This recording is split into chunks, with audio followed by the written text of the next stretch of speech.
I'm going to tell you guys a story about one time I accidentally got to play firefighter.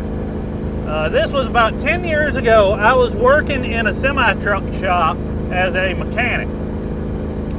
And I was working kind of a split shift that covered part of first shift and part of second shift. And on this particular night, it was in that little period of time when I was the only one there. Or I was the only mechanic there. The shop manager was there in the office. He was getting ready to go home. Day shift had already left. They had went home. Night shift still wasn't going to be in for about another 45 minutes. And it was really just a typical day. I was over in one bay doing a drive axle wheel seal on an International 8600, if you guys are familiar with big trucks. But a wheel seal is a pretty basic job. It takes about an hour, nothing to it. So while I was working on it, and again, I'm the only one there, this driver comes in and says, "Hey, my truck needs new front tires. My truck needs new steer tires." And he said, "How quick can you get to it? Because if it's going to be, if it's going to be pretty quick, I'll just drop the truck off. If you're going to be a while, I'm going to go take the truck, go to bed, and I'll bring it back in the morning." And I told the guy, I said, it shouldn't be a big deal. I'll be done with this in I would be done with my wheel seal in maybe half an hour, and second shift should be coming in just any minute. So I told him, go ahead and leave it. We'll get it, we'll get it here in like an hour and a half, 2 hours at the most. So he was on board with that. He pulled the truck into a bay. The way our shop was laid out, I better not drive with my knee. That's not smart. But the way our shop was laid out was there were 4 bays kind of in a square. And then there was a row of offices and the brake room and the parts room. And then on the other side of that, there was another block of 4 bays, but that was the trailer shop. And because they were pulling in a full-size trailer instead of just a tractor, a road tractor, semi-tractor, that really only counted as 2 work bays for them, where we had 4. But either way, he pulled in and parked his truck in the bay that was like diagonally across from where I was. And he left, went to go do whatever he was doing. I went back to my wheel seal and really just lost track of time. I'm down there, I'm focused on my job, I'm trying to get it done because I know I need to get on that other one. And as I was working on my wheel seal, I heard what sounded like somebody welding. And at first I didn't pay it much mind because it only lasted a couple seconds. Like somebody what I initially thought it was, honestly, is I thought the night shift trailer mechanics had come in and they were over there on the other side welding up a mud flap bracket or something, just because it sounded like welding, but it was just for a few seconds, maybe somebody tacking something. So I ignored it. I just kept doing what I was doing. And a minute or two later, I heard the welding sound again. And it lasted about twice as long as it did the first time. I thought, man, they must, I'm still thinking the trailer guys are working on something in the other part of the building. I was like, damn, they must have had something really getting tore up to be welding that much. But the sound went away and I forgot about it again.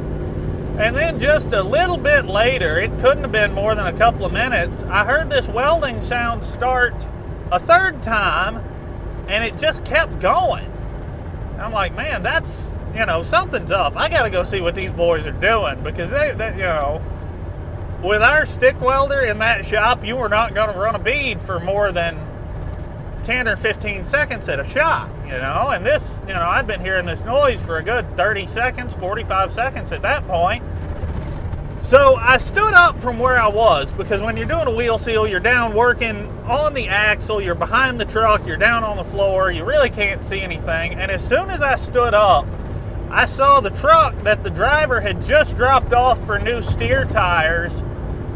There was thick white smoke and flames rolling out the driver's side of the hood. You want to talk about going from 0 to 100 in that. I mean, I literally jumped up, grabbed the fire extinguisher, ran over there, blasted it with the fire extinguisher for a second, and the flames died out and the smoke went away, and I thought, okay, it's out. Well, as soon as I let go of the fire extinguisher handle, it started burning again. So I said, oh, this is getting worse. So I ended up emptying the first fire extinguisher I had. I sat it down in the floor, ran to the office, threw the door open, and just yelled, "Hey, truck's on fire!" And that gets everybody's attention. The shop manager came running out. I grabbed another fire extinguisher because as soon as I would let off with the extinguisher, it would flare right back up and go right back to burning. So I kept the extinguisher on it, and I'd hit it for a second and let off, and hit it and let off. And the shop manager, he was getting the battery cables off of it. He pulled the battery cables off. I hit it one more time, and the fire went out. Well, when we got the fire totally out, we opened the hood up and got to looking to see exactly what had happened and what had caused it. And this is one of the reasons, if you guys have been following me on Instagram, at GuyNWY, just like it is here on YouTube, you saw a photo a couple of days ago where I had split loom out in the garage, and I was running some heavy cable underneath the pickup. And I'll talk more about that later in another video, what I was doing exactly. But that night is the reason I am such a fan of split loom, because what had happened, the truck the driver brought in was an International 9400, which is a full-size sleeper cab truck, big truck. And the factory battery cables had not been run in wire loom. They were just run together, and somehow, somewhere along the way, the two cables, the positive and the negative battery cable, had actually rubbed against each other enough to wear through the insulation in one spot. And as soon as they wore through the insulation, they shorted together. And when they shorted together, that set the insulation on the battery cables on fire, which set the insulation under the hood on fire, which set fire to some old oil leaks and grease and that kind of thing. And all I can say is I hate that it happened, but I'm really glad that if it had to happen, it happened the way it did. Because you think, if that driver had been in that truck going down the road, or even worse, asleep in the bunk, and that thing caught on fire like that, it would have gone up in seconds. I mean, there would have been no chance to get the driver out, no chance to drop the trailer, no way to save the load. I mean, the whole rig would have been a massive insurance claim, and the driver could have been seriously hurt. So it sucks that a truck had to burn, but at least if it had to burn, it burned in a mechanic shop with nobody in it, and you know, we had the whole thing out and handled and taken care of in probably 2 or 3 minutes.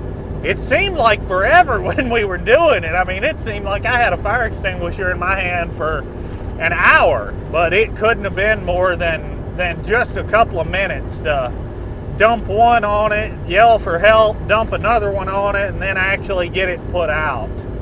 So that's one time I was accidentally a fireman.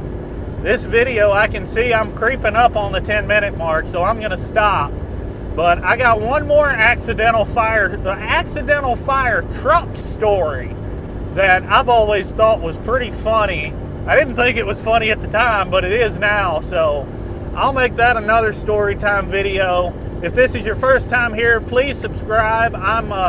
Right now I am in the middle of hauling a John Deere 5320 from Cheyenne, Wyoming to Huron, Tennessee. I'm sure none of you have ever heard of Huron, Tennessee, but it is situated just a little west of Lexington, a little east of Jackson, near the Garnertown Speedway, where they used to run dirt track races. I don't know if that speedway is even still there, but it was when I was a kid. But anyway, that's what's going on. I am in Nebraska right now, just a little east of Sydney, headed toward the I-80, I-76 split. So, yeah, thanks for watching, and more later.